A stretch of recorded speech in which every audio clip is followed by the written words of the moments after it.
सांग ना. हम जाने वाले हैं राजमाची रिसॉर्ट. राजमाची रिसॉर्ट. हा राजमा चावल. खरं तर हा खूप रखडलेला व्लॉग आहे. म्हणजे एक 4-5 महिन्याआधी आम्ही राजमाची रिसॉर्टला गेलो होतो पानशेतला. तर हा व्लॉग टाकायचा राहिला होता म्हणून मी हा व्लॉग आज टाकते. तर सकाळी लवकर निघालो आम्ही. पूर्ण मैत्रिणी आणि मैत्रिणींची मुलं, असं जेंट्स लोक नव्हते, ते फक्त सोडायला आले होते आणि त्यानंतर मग ते घरी गेले. हे पूर्ण रिसॉर्ट आहे राजमाची रिसॉर्ट म्हणून. माझी मैत्रीण आहे ही भारती, तिच्या भावाचं आहे हे. तर तिथे गेलो होतो आम्ही आणि कॉटेज घेतले होते. हे कॉटेज तुम्ही बघू शकता, अशी एंट्री आहे तिथं. आणि हे आम्ही 3 घेतले होते, म्हणजे मुलांमध्ये एक आणि आमच्या बायकांनी मुलांमध्ये एक, असं. तर मग मुली फार खुश होत्या, सगळीच मुलं खुश होती ॲक्च्युली. त्यांना एन्जॉय करायला मिळणार होतं. स्विमिंग पूल होतं, खाण्यासाठी भरपूर गोष्टी होत्या, बॉनफायर होतं, पुन्हा गाणी वगैरे, DJ वाजणार होतं, लाईव्ह म्युझिक होतं आणि संध्याकाळी चिकन वगैरे मस्त त्यांना खायला मिळणार होतं.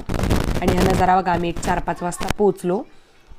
तर त्यावेळेचा नजारा बघा किती छान आहे. आणि मग संध्याकाळ झाली, आम्ही ड्रेसेस वगैरे बदलले, नाश्ता झाला होता आमचा करून. आणि इथे रॅम्प वॉक चाललं होतं, सगळे डान्स वगैरे करत होते. आणि दिवा पण आणला होता मुलांनी लावायला, मोठी मुलं आणि आम्ही मिळून दिवा लावत होतो. पण तो काय लागलाच गेला नाही, तो पेटला आणि एका बाजूला मग टाकून दिला. ते जमलंच नाही आम्हाला करायला. त्यानंतर शर्वीचा डान्स बघा, गुलाबी साडी, त्याच्यावरती डान्स करत होती. आणि ही पोरगी एकाही ठिकाणी एका जणाच्याही फोटोमध्ये नव्हती, सारखी सगळ्यांच्या टेंटमध्ये जाऊन बसत होती आणि त्यांच्याकडेच लुडबुड करत होती. आपल्या इथे थांबतच नव्हती ही पोरगी. आणि बाकीच्या मुली सगळ्या इकडे एन्जॉय करत होत्या. तिच्यासोबतच एक छोटी मुलगी पण होती तिथे कॅम्पमध्ये. तर त्या दोघींची छान गट्टी जमली होती म्हणून ती सारखी त्यांच्या इथेच जात होती. त्यानंतर सावलीने सुंदरसं गाणं म्हटलं.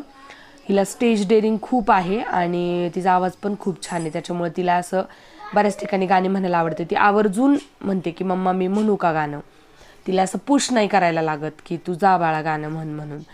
तिला आवडतात ती गाणी, ती खूप छान सुरात म्हणते आणि एन्जॉय करते ॲक्च्युली, घाबरत नाही. किती चुकलं काही झालं तरी छान गाणं म्हणते. त्यानंतर रात्री जेवलो वगैरे, झोपलो, खूप मजा केली रात्री. ते काही व्हिडिओ मी ठेवले नाहीत, खूप दिवस झाले होते आता. सकाळी उठून मग फ्रेश झालो, नाश्ता वगैरे झाला, आंघोळ्या वगैरे केल्या सगळ्यांनी. आणि मग दुपारी जायच्या वेळेला आम्ही, भारतीचं घर आहे पलीकडंच, म्हणजे घर आणि रिसॉर्ट जवळजवळच आहे त्यांचं, मग त्यांच्या घरी गेलो आम्ही. तर असं सगळा पानशेतचं सगळं वातावरण तुम्हाला